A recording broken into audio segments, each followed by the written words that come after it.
Mening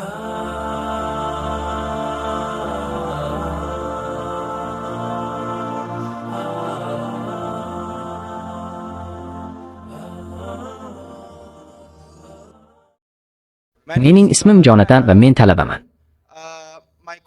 Meni sizga beradigan savolim quyidagicha. Siz Yuhanna xushxabarida Muhammad payg'ambarni eslatib o'tgansiz va men sizning fikrlaringizda qaysi manbalarga ishonayotganingizni bilmoqchiman. Men siz bilan muqaddas Injil kitobining qaysi sharhlarida va qaysi cherkov otalarida Muhammad payg'ambar haqida eslatib o'tilganligi haqidagi savolni muhokama qilmoqchiman. Misol uchun, Qur'onga ko'ra Iso Xudo deb ayta olmayman. Chunki Qur'onda bu haqda aytilmagan.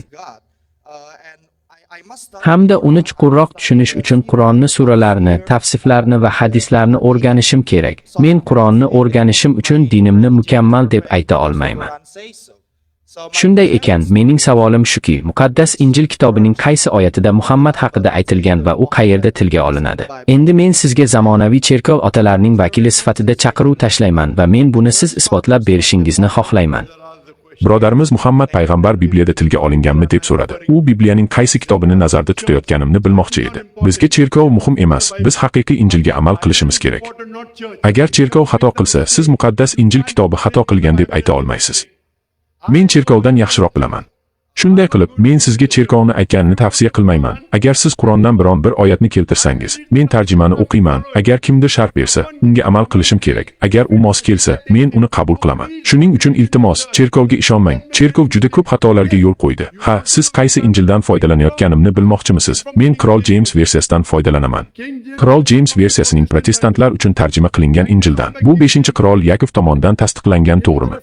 Shuning uchun men sizga buni manbasini berdim. Endi so'zma-so'z iqtibos keltiraman. Siz eski ahddan iqtibos keltirishimni xohlaysizmi yoki yangi ahddanmi? Ikkalasi ham bo'ladi. Eski ahdmi yoki yangi ahdmi? Yangi ahdni. Yaxshi, yangi ahdni. Bu Yuhanna xushxabarning 14-bobining 16-oyatida eslatib o'tilgan. Muqaddas Injil kitobda Isoning so'zlari qizil harflar bilan yozilgan. Bu shuni anglatadiki, ularni Isoning o'zi aytgan.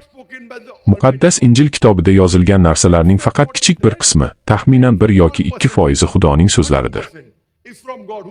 Xristianlik olimlarining ta'kidlashicha, muqaddas Injil kitobda qizil rangda yozilgan so'zlar mavjud. Men hozir o'qiydigan Injilning 1% dan kamrog'ini, shu jumladan Alloh taoloning asosiy so'zlarini keltiraman. 14-bob 16-oyatining Yuhanna xushxabarida Iso Masih shunday deydi: Men otamdan, u siz bilan doimo birga bo'ladigan, boshqa himoyachini berishini ibodat qilib so'rayman.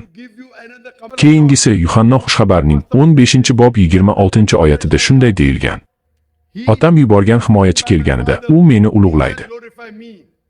Hamda Yuhanna xushxabarning 16-bob 17-oyatida: Agar ketsam, siz uchun yaxshiroq bo'ladi. Agar men ketmasam, himoyachi kelmaydi va agar ketsam, uni sizga yuboraman deyilgan. Ko'ryapsizmi birodar, Injil ingliz tilida yozilmagan. Injilni ingliz tilida yozilmaganini bilasizmi? Injil hatto ibroniy tilida ham yozilmagan. Lekin Injil yunon tilida yozilgan. Ibroniycha Injil bor, yangi ahd esa yunon tilida yozilgan. Yo'q, Injil ibroniy tilida yozilmagan. Sizning bilimingiz juda zaif. Yunon tilida yangi ahd mavjud, doktor Nayk. Shuning uchun yangi ahd yunon va arab tillarida yozilgan. Va hozirgi ibroniycha Injil yunon va arab tillaridan tarjima qilingan. Menga ko'rsating, menga qo'lyozmalarni ko'rsating. Qo'lyozma yo'q. Yangi ahdning asl qo'lyozmalari ibroniy tilida yozilmagan. Ular yunon va oromiy tillarida yozilgan. Mening kutubxonamda 200 ga yaqin turli xil injillar mavjud va men sizga keltirgan narsalar Yuhanna xushxabardan olingan. Men sizga Qirol James versiyasidan iqtibos keltirdim. Endi sizga aytishga ijozat bering, javobimni yakunlashga ijozat bering.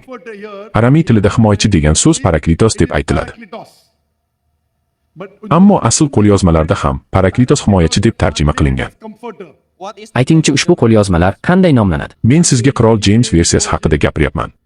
Qirol King James versiyasidan. Bular yunon va oromiy tillarda ikkita qo'lyozmada yozilgan. Men aramiy tilida deb aytdim. Menimcha siz ingliz tilini tushunmaysiz. Qo'lyozmalar ikki tilda, yunon va oromiy tillarda yozilgan. Men sizga havolasini beryapman. Agar tushunmasangiz, bu sizning muammongiz. Men sizga asl oromiycha paraklitos so'zini ma'nosini aytaman. Paraklitos degani aslida yaxshi do'st degan ma'noni anglatadi. Ammo ular uni tasalli beruvchi deb tarjima qilishdi. Ammo asl matnda, agar siz qo'lyozmaga qarasangiz, u yerda Paraklitos emas, balki Periklitos deb yozilgan. Siz Paraklitos va Periklitos o'rtasidagi farqni bilasizmi? Siz oromiy tilini bilasizmi? Men bilmayman. Yaxshi, unda meni diqqat bilan tinglang. Unda aramiy tilidagi qo'lyozmalar qanday nomlanadi? Bu qirol James qo'lyozmasi. Yo'q, bu ingliz tili. Men arab tilidagi tarjimasini eshitishni xohlayman. Buni asl qo'lyozmasi ingliz tilida emas. Kechirasiz, lekin siz Yuhannoning 14-bobini eslatib o'tdingiz va Yuhannoning 16-bobini o'qidingiz. Iso u yerda himoyachi yuborishini aytdi. Bu Muhammad payg'ambar ruh ekanligini anglatadimi? Ya'ni bu himoyachini Iso yuborgan. Xulosa shuki, Muhammad payg'ambarni aniq Iso yuborgan. Men bilaman, siz bunga ishonmaysiz. U yerda nima deyilganini bilasizmi?